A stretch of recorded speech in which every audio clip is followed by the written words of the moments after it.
Isiah Thomas was on Club Shay Shay, his podcast, and he was talking about his competition level and how Michael Jordan was never competition. It's head to head.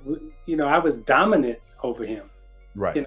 Until '91, when I basically had career-ending wrist surgery. Right. Up until then, my record against him and his team, it was. It really was a competition there.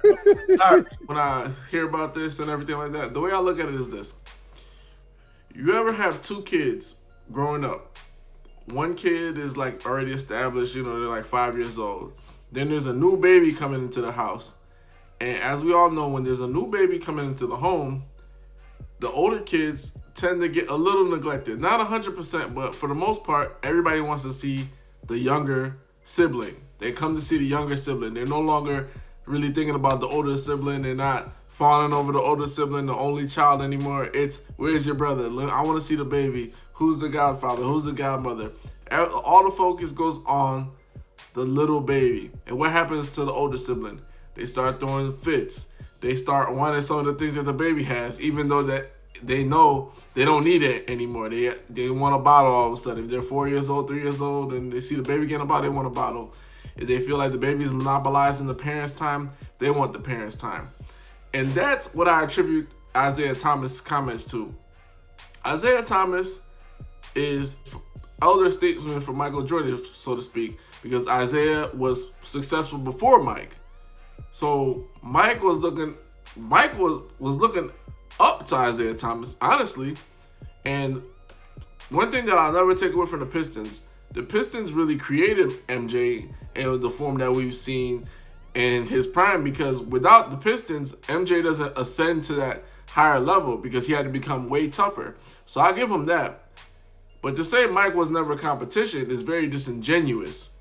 Even if you're counting your record against Michael Jordan, you're saying that, hey, I always had a better record than Michael Jordan. But then again, you always had a better team than Michael Jordan. When Mike finally got Scottie Pippen, he to a Game 7 1 year, and then after that, never seen you again. Obviously, injuries and everything played a part, but really kills Isiah to see Michael Jordan, quote unquote, the little brother, getting all this love when Isiah's like, I put in work into this league too. I'm a back-to-back champion. I'm actually from Chicago. And he said this in multiple stories where he would go play against the Bulls and people are cheering for Michael and not him, and that kind of hurt his feelings as well. He's like, I'm the Chicago kid. Why is Mike getting all this love? So all of this to me is just very disingenuous.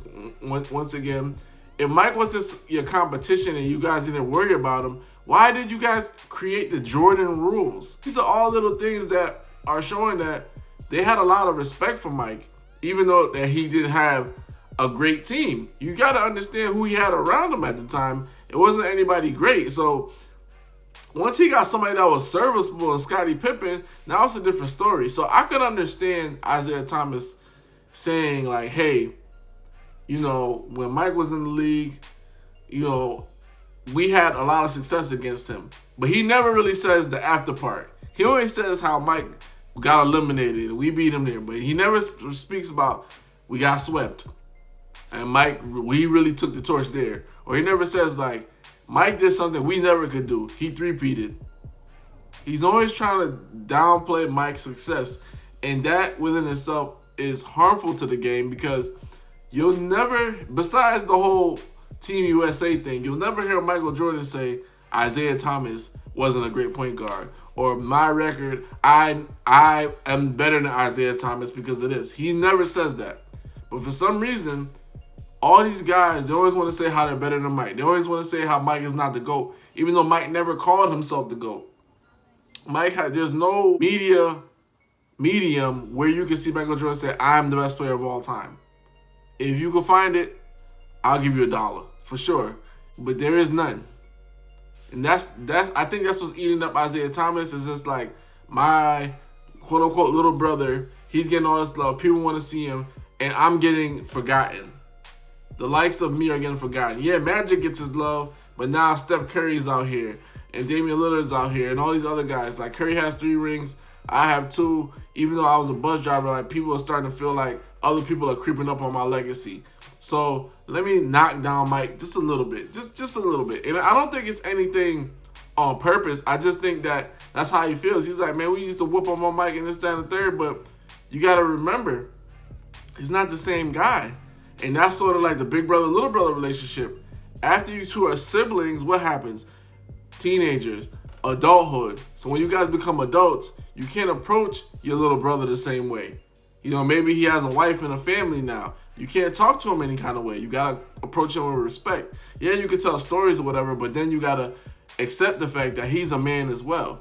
And I think the thing is, Isiah Thomas can't respect the fact that Michael Jordan is the man now. I was the man for a short period of time, but people forgetting me, and I'm acting out by saying certain things.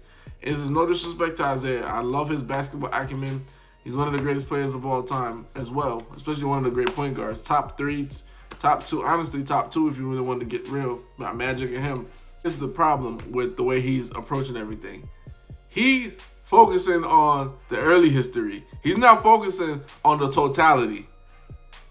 Early history, yeah, you got the best of him, but don't act like he wasn't somebody to be reckoned with, because you guys had Jordan rules. When you got swept by him, didn't shake his hand. Oh yeah, I understand. That's what people used to do. But the way you got swept by Mike, and when Mike lost to you guys, he shook your hand. You couldn't shake his hand nor look at him. That was terrible. At least look at the guy, wave like, yo, whatever. Couldn't look at him. So that's disingenuous, Zeke. That's disingenuous. Hoops Junction, Hoops Junction, like, comment, subscribe.